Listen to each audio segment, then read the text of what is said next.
नमस्कार साथियों। सवाल यही है कि मोदी जी के भाषण की जीत हुई या चीन के 2 कदम आगे बढ़ाकर 1 कदम पीछे कर लेने की कूटनीति की।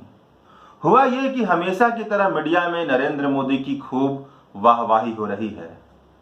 हालिया स्थिति बताए बिना यह राय फैलाने की पूरी कोशिश की जा रही है कि नरेंद्र मोदी के भाषण के बाद चीन पीछे हट गया है।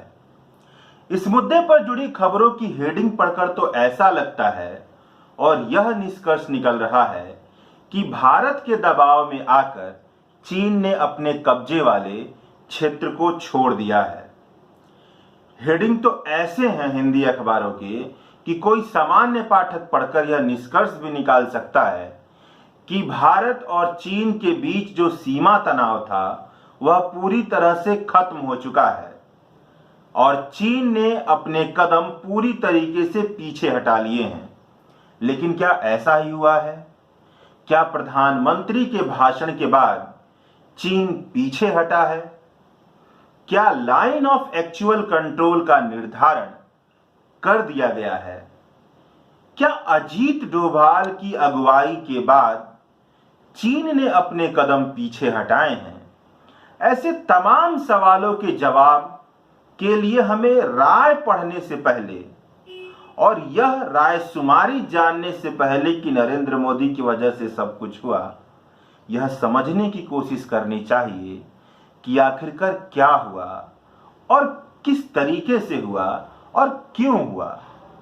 मौजूदा स्थिति यह है कि गलवान घाटी में झड़प वाली जगह से सेना 2 किलोमीटर पीछे, भारत की सेना नहीं चीन की सेना 2 किलोमीटर पीछे और भारतीय सेना 1.5 किलोमीटर पीछे हट गई है।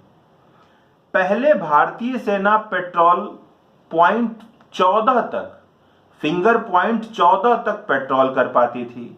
इसी पॉइंट पर 15 जून की रात भारत के 20 जांबाज और साहसी सैनिकों की हिंसक झड़प में हत्या हो गई थी। इसके बाद 30 जून को भारत और चीन दोनों देशों की सेनाओं के बीच कमांडर लेवल बातचीत हुई। इस बातचीत में दोनों देशों के सेनाओं के बीच मोरेटोरियम, एक तरह का स्थगन प्रस्ताव पर सहमति बनी, यानी कि स्थगित किया जाएगा। इस स्थगन प्रस्ताव के मुताबिक यह तय हुआ कि अगले 30 दिनों तक दोनों देशों की सेनाओं द्वारा पेट्रोल पॉइंट 14 तक केवल पैदल पेट्रोलिंग की इजाजत होगी, यानी कि हथियार होंगे लेकिन पैदल, कोई गाड़ी नहीं जाएगी, कोई तामझाम नहीं किया जाएगा। इस पर सेना के अधिकारियों का कहना है कि चीन पहले से ही भारत द्वारा माने जा रहे लाइन ऑफ एक्चुअल कंट्रोल के अंदर कब्जा किया हुआ था। अब चीन उस कब्जे वाले क्षेत्र से सिर्फ 2 किलोमीटर पीछे हट गया है। यानी जल्दी से अगर लंबे समय के लिए कोई हल नहीं निकलता है तो इसका मतलब यह होगा कि भारतीय सेना उस इलाके में पेट्रोलिंग करने के अधिकार को परमानेंटली गंवा देगी, जिसे वह अपना कहते आ रही थी। अंग्रेजी के अखबार द हिंदू में छपे सेना के अधिकारी के बयानों के मुताबिक भारत ने गलवान घाटी के फिंगर पॉइंट 14 तक सड़क बना ली थी। यहीं से भारतीय सेना 1.5 किलोमीटर पीछे हट रही है। यहीं से भारतीय सेना पहले पेट्रोलिंग की शुरुआत करती थी। दोनों देशों के स्थगन प्रस्ताव के बाद भारतीय सेना अब उस दूरी तक पेट्रोलिंग नहीं कर पाएगी जहां तक वह पहले पेट्रोलिंग कर पाती थी और उसे अपने लाइन ऑफ एक्चुअल कंट्रोल के अंदर कहती थी। इसलिए इसे परमानेंट समाधान नहीं मानना चाहिए, यह सेना के अधिकारियों का कहना है।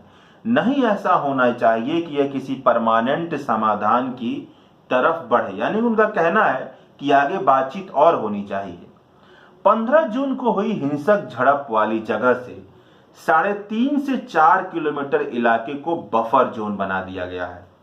इस बफर जोन में भारत की ओर से 3 सैनिक और चीन की ओर से 30 सैनिक मौजूद रहेंगे जो कि पैदल पेट्रोलिंग करेंगे। इससे अधिक सैनिक यहां पेट्रोलिंग नहीं करेंगे। इतने कम सैनिक रखने का मकसद यही है कि दोनों देशों के सैनिक आमने सामने वाली स्थिति में, मुठभेड़ वाली स्थिति में, हिंसक झड़प वाली स्थिति में ना आए। 4 किलोमीटर के बफर जोन के 1 किलोमीटर बाद दोनों देशों के 50 सैनिक रखने पर सहमति जताई गई है। यानी गलवान घाटी के तनाव वाले इलाके के 6 किलोमीटर के इलाके में दोनों देशों की तरफ से मात्र 80 सैनिक मौजूद होंगे। बाकी सारे सैनिकों को पीछे करने की बात तय हुई है। अब यहां समझने वाली बात यह है कि दोनों देशों के बीच सैनिकों को पीछे हटाने की प्रक्रिया यानी कि डिसएंगेजमेंट की प्रक्रिया पर सहमति 30 जून को ही हो गई थी। उसी दिन से सैनिकों को पीछे किया जा रहा था।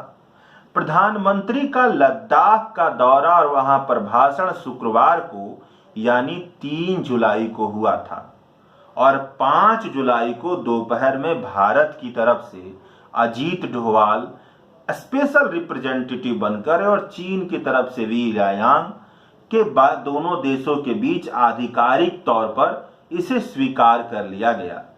कहने का मतलब यह है कि यह कहा जाना बिल्कुल ठीक नहीं है कि प्रधानमंत्री के भाषण के दबाव में आकर चीन पीछे हट गया, और अखबारों में यह हेडिंग लगाना भी बिल्कुल गलत है कि अजीत डोभाल के आने की वजह से चीन पीछे हट गया, क्योंकि सारी प्रक्रियाएं 30 जून को ही हो गई थीं।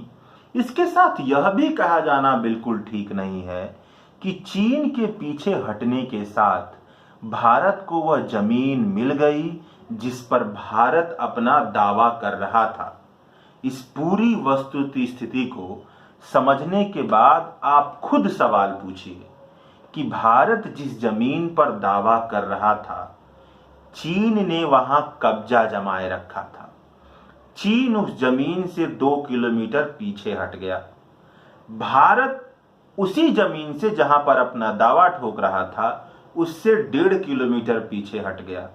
तो फायदा किसे हुआ और नुकसान किसे हुआ?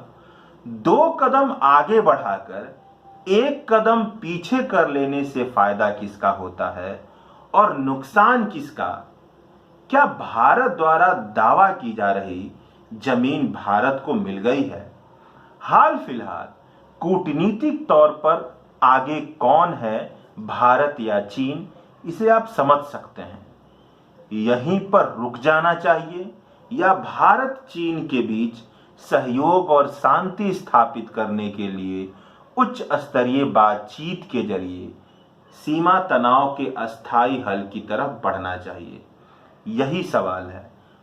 साफ है कि मसला पूरी तरह से खत्म नहीं हुआ है, केवल डिसएंगेजमेंट की प्रक्रिया एक स्टेप आगे पहुंची है कि तनाव वाली स्थिति ना हो, सैनिक आमने सामने ना आए।